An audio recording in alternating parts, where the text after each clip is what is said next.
পেটের টানে ভিন রাজ্যে কাজে গিয়ে ফের প্রাণ হারালেন মুর্শিদাবাদের আরও এক পরিযায়ী শ্রমিক। চেন্নাইয়ে কর্মরত অবস্থায় অসুস্থ হয়ে মারা যায় শহীদুল ইসলাম। তার মৃত্যুর খবর গ্রামে এসে পৌঁছাতেই লালগোলা থানার রামচন্দ্রপুর অঞ্চলের অন্তর্গত গোপালনগর গ্রামে নেমে আসে শোকের ছায়া। মানসিক স্বাস্থ্যের জন্য সবার আগে যে নামটি মনে ভেসে ওঠে, সুস্থ মনের ঠিকানা মনোবীক্ষণ। যোগাযোগ নাম্বার 7477799513। পরিবারকে স্বাবলম্বী করা ও সন্তানদের ভবিষ্যৎ গড়ার স্বপ্ন নিয়ে সুদূর চেন্নাই শ্রমিকের কাছে গিয়েছিলেন লালগোলা থানার রামচন্দ্রপুর অঞ্চলের অন্তর্গত গোপালনগর গ্রামের বাসিন্দা শহীদুল ইসলাম। শহীদুল ইসলাম ছিলেন বাড়ির একমাত্র রোজগেরের সদস্য। চেন্নাইয়ে কর্মরত অবস্থায় অসুস্থ হয়ে মারা যায় শহীদুল। মৃত্যুর খবর গ্রামে পৌঁছাতেই পরিবারে নেমে আসে শোকের ছায়া। সন্তানদের পড়াশোনা ও সংসারের ভবিষ্যৎ নিয়ে দিশেহারা হয়ে পড়েছেন নিহতের স্ত্রী। শোকস্তব্ধ পরিবারের পক্ষ থেকে রাজ্য সরকারের কাছে জরুরি আর্থিক সাহায্য ও সন্তানদের শিক্ষার দায়িত্ব নেওয়ার আবেদন জানানো হয়েছে। সকাল ৮টায় ফোন করেছিল আমাকে, তারপরে আধ ঘন্টা পরে আমি ফোন করলাম, তার ফোন ধরছিল। 10টার সময় আমি ওর যার কাছে কাজে গেছিল ওকে ফোন করেছিল। ওকে বললাম যে এরকম বুকে ব্যথা হচ্ছে, দেখেন তো ফোন করছি, ফোন ধরে না।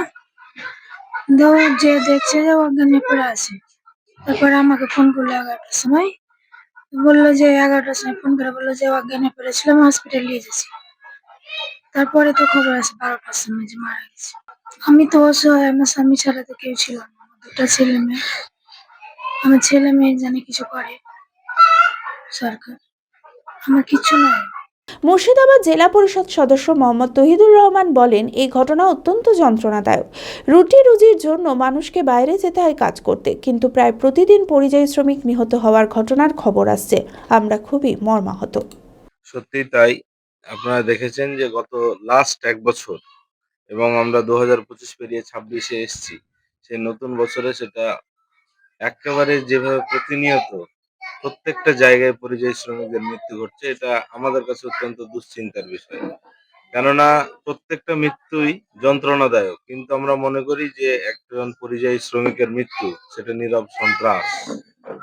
কারণ রুটি রুজির তাগিদে এরা ভিন রাজ্যে পাড়ি দিচ্ছে যে তাদের ফ্যামিলিকে ভালো রাখবে সেই আশাতে। কিন্তু অত্যন্ত দুর্ভাগ্যজনক যে গত পরশুদিন আড়মেরি অঞ্চলের ইসমাইল শেখ তার জানাজা গত পরশুদিন হলো। আবার গতকালকে আমাদের এখানকার শহীদুল ইসলামের মারা গেল গোপালনগরে। তো এইভাবে প্রত্যেক দিন, সেটা মুর্শিদাবাদ জেলা শুধু নয়, গোটা পশ্চিমবাংলার প্রত্যেকটা প্রান্তে খোঁজ নিয়ে দেখবেন প্রতিদিন কিভাবে পরিযায়ী শ্রমিকরা মারা যাচ্ছে। এর জন্য আমরা দেখেছি যে অধীর রঞ্জন চৌধুরীকে প্রধানমন্ত্রীর দ্বারস্থ, অধীর রঞ্জন চৌধুরী মহাশয় তিনি প্রধানমন্ত্রীর দ্বারস্থ হয়েছিলেন বিভিন্ন রাজ্যে, বিশেষ করে উড়িষ্যাতে এবং বিজেপি শাসিত রাজ্য হরিয়ানা থেকে শুরু। আমি আমার ফেভারিট, আমার মতো আর কেউ?